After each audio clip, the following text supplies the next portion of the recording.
the 2025 Aston Martin Vantage. This is a pretty big refresh and there's a lot to talk about here, so let's get started.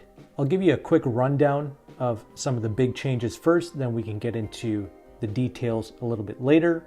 The vehicle is still powered by the 4-liter twin-turbo V8, which is like a retuned, recalibrated Mercedes-AMG engine. But now for 2025, we have 656 horsepower and 590 pounds-feet of torque.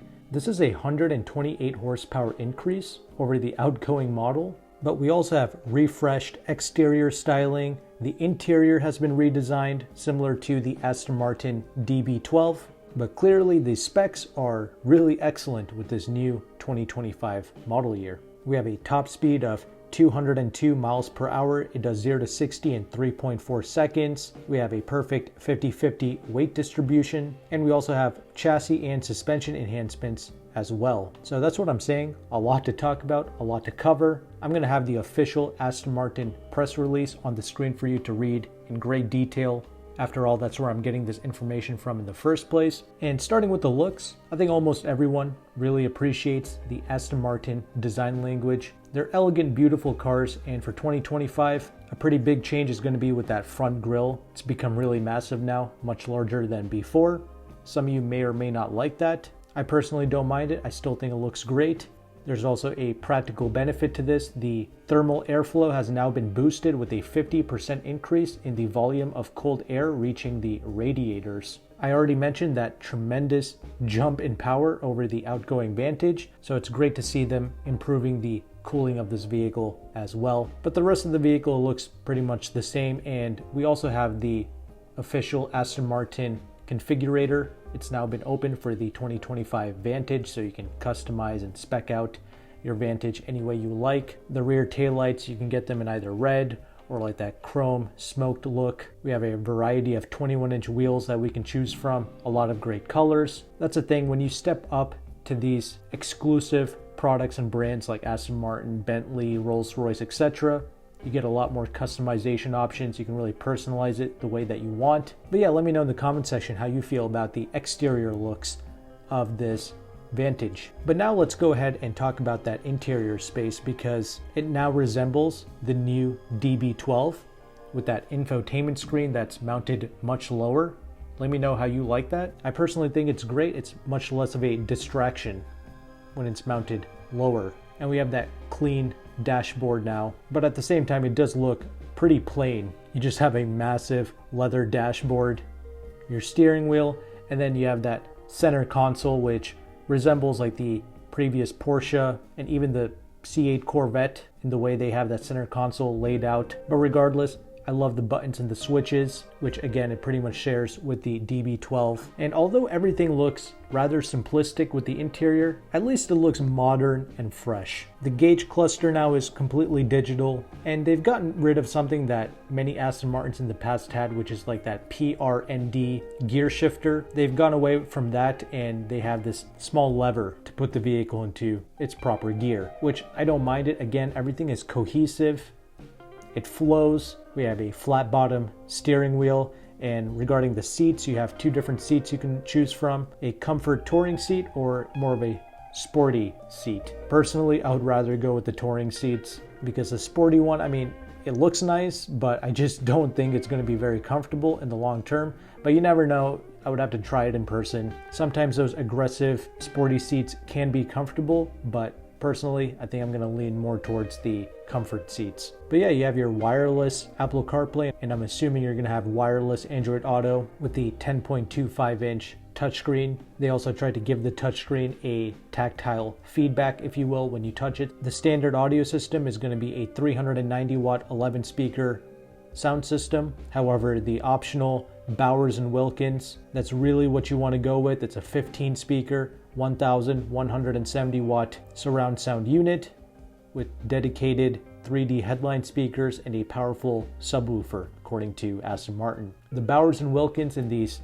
upper echelon products, it's usually top tier, almost always worth upgrading to if you love your music. But that's enough of that. Let's now finally go through some of those interesting specs regarding the engine, the chassis, the suspension, the overall drivability. Let's go ahead and cover some of those updates as well. Then I can talk about the used and new Aston Martin market and pricing, and if you can get a good deal on these vehicles, and why I personally like these Aston Martin products. Okay, we all know how the exterior has been changed. Well, the body is now 30 millimeters wider, and we already talked about how the grille is much larger, which also improved the cooling of this vehicle, which is a must for such a powerful twin turbo V8 like this. And they achieved this excellent power output by the adoption of modified cam profiles, optimized compression ratios, larger turbos, and increased cooling, yielding the impressive new figures that we now see today. Power is sent through a 8-speed ZF automatic transmission, and we of course have paddle shifters. The vehicle can do 0 to 60 in 3.4 seconds. Regarding handling, we have the 50-50 perfect weight distribution, Bilstein DTX adaptive dampers. We have a electronic rear differential. Forged 21-inch wheels come standard, and this vehicle is using Aston Martin's latest generation of bonded aluminum construction. The new Vantage features an enhanced body structure to deliver more focused and engaging dynamics, thanks to additional underbody stiffening components for increased overall torsional rigidity. We have a re-engineered and repositioned front body crossmember, which has been moved rearwards to increase mounting point stiffness for the double wishbone front suspension. Other improvements, we have a stiffer yet lighter front engine cross brace for increased torsional rigidity and lateral stiffness between the front suspension towers. In the rear, the Vantage has a 29% increase in stiffness under cornering load due to an increased lateral strengthening between the rear suspension towers. We have the new intelligent Bilstein adaptive dampers with a 500% increase in bandwidth of force distribution over the previous generation. So the range of control and the speed of response regarding these dampers have certainly increased. We have bespoke Michelin tires, and a lot of these car companies, they tend to have bespoke tires ready for their performance vehicles. I think in the past, Aston Martin had some Pirelli tires that were bespoke to the DB9 or something. So if you want those tires, I'm guessing, yeah, you're definitely gonna have to order them from a Aston Martin dealership and not through, Discount Tire or something. Anyway, you can get carbon ceramic brakes as an option if you want, and it does save 27 kilograms in unsprung mass if you do go with those carbon ceramic brakes over the cast iron braking system that comes as standard. And we also have revised electronics and stability control features to help you manage the high power output of this vehicle, and that's fine as long as they do it in a natural way where the vehicle still feels organic to drive. I really don't mind it. They're touting this new 6-axis accelerometer with faster acting software that allows for quicker and more progressive stability control intervention, and all of that is great. Once again, I just want the vehicle to still feel natural to drive and still have fun to throw it around and do some slides in. And you will of course have your various dynamic modes that you can put the vehicle into, like your wet, your sport plus, track, and individual. And this will all modify your engine, your damper, and your steering response. All of that can be adjusted with these various modes. But that's pretty much everything you need to know about this new 2025 Vantage. I mean, we don't have official pricing yet for this car, but it's pretty safe to say it's going to be considerably more than the outgoing model, perhaps $190,000, $195,000, maybe even $199,000, who knows. But more expensive, definitely, because it seems like they're also going to get rid of that V12 option. As of right now, if you want a 2023 V12 Vantage, that's going to set you back $450,000, $500,000. That's just asinine. So with this substantial increase in power for the 4-liter twin-turbo V8, I'm guessing this new Vantage, they made it this powerful so they can pretty much just get rid of the V12 and just have this one model. And then they'll just come out with more aggressive models to continue to crank out more horsepower, perhaps well over the 700 horsepower range, but we'll have to see about that. Regarding the current market of the Vantage, when you look at new vehicles, we have about 65 new Vantages for sale throughout the entire country. I'm seeing some discounts on a few models, maybe like $15,000, $17,000 off of MSRP. And yeah, you definitely want to negotiate some type of a discount on these cars because they do certainly tank in value. Like with all luxury cars, that shouldn't come to anybody's surprise. But I like this brand because this is definitely your most obtainable exotic car, both in the new and in the used car market. I would suggest leasing these vehicles new if possible because, like I mentioned, these things do tank in value.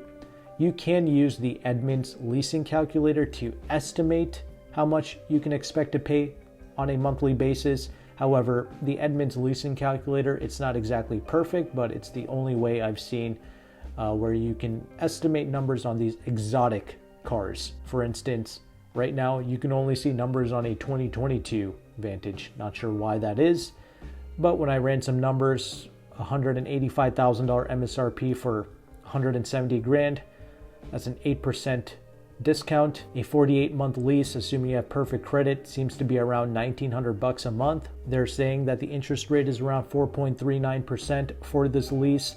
That is one of the things I like about the Edmunds calculator. They do show you that money factor / interest rate on the lease, but again, this is not perfect, but it can give you a good idea. So when you're negotiating with the dealership, you can get their numbers first, put it into this calculator and see how they're getting some of their numbers. It's just a good resource to know about when you're negotiating. I remember pre-pandemic, around 2019, 2020, they were offering Vantage leases for around $1,100, $1,200 a month. Yeah, those days are long over with. I did see on the Galpin Aston Martin website that they are offering some type of a $1,200 lease special for 27 months, but they're also asking $25,000 in down payment. So I always tell people to never put money down on a lease. However, with these exotic cars, they're not playing. They really do want that substantial down payment. A lot of that covers the insane taxes for these cars because these cars, they literally cost as much as a house. So taxes, it's up there. But effectively, these exotic car companies and these banks, they really want you to have skin in the game. So if you ever skip out on your payments and they have to repo the car, they want to make sure that you have skin in the game. So if you were to divide that up, you know, their effective lease deal is about $2,200 a month. But again, you will have to put some money down with these vehicles. You're not going to get away with a zero money down lease for the most part when it comes to these exotics, especially since banks are now becoming more strict. The economy and people's jobs, it's becoming to look a little iffy. So banks are not really too keen on taking much risk. Anyway, regarding the used car market, again, I like Aston Martin because this is going to be your ticket to the exotic car world. It's much more obtainable than your Ferraris and your Lamborghinis while getting a newer model year product. So 2019, 2020 Vantages, they're going for around 80 to 90 grand depending on mileage. And if you go with CPO models, it's going to be about 100 grand, $110,000.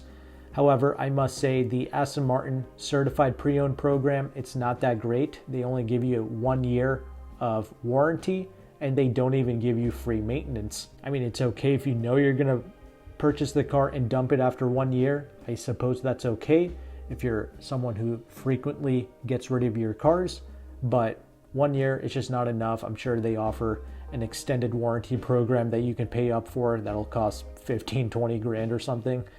However, yeah, I've begun to notice that most of these CPO programs, they're not as great as they used to be. And I really wouldn't touch these cars without a warranty. So you can perhaps go on the forums and see what some of these owners have paid for warranties in the past and what the maintenance and the repairs have been for these cars.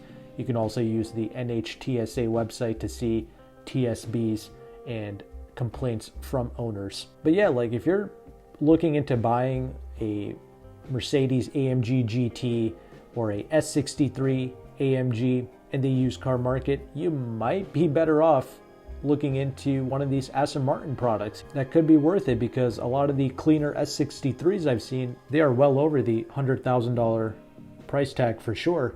But obviously you don't have many of these Vantages to choose from. There's less than 200 clean, non-accident Vantages available for sale throughout the country. Definitely avoid the accident cars when it comes to these exotics, or any car really, because you have no idea how some of these body shops put these vehicles back together. It'll never be back to that OEM spec. So clean cars, perhaps even still going with the CPO, 100 grand. I mean, yeah, you're in the exotic car realm. You're playing with the big boys now, and it's great for business, right? It's good for networking. You can perhaps meet some new people with your fancy new exotic car. So it's something to think about if you know how to market yourself properly. But, if you want a quality vehicle, something that's not just, lipstick on a pig, I've always recommended the Lexus LC500, but I get it. If you don't appreciate that brand, that's fine. I just want to let you know that is a true high quality product that's not used, because keep in mind, 2019, 2020 Vantage, that's still 4 to 5 years old. And yeah, it's best to skip the first model year. So even a 2020, that's 4 years old now. Not a new car. And the CPO program, not that great. So an LC500, a C8 Corvette, those are going to be new vehicles that you can choose from with new car warranties still intact. Something to think about, but if you want an exotic car, this is definitely your most obtainable one without it being completely old and ancient. Even some 2015, 2017 Bentley Continental GTs that are certified pre-owned, even those go for around $100,000. So this is much newer. And if you appreciate this information, make sure to like and subscribe. But thank you so much for watching. Take care and goodbye.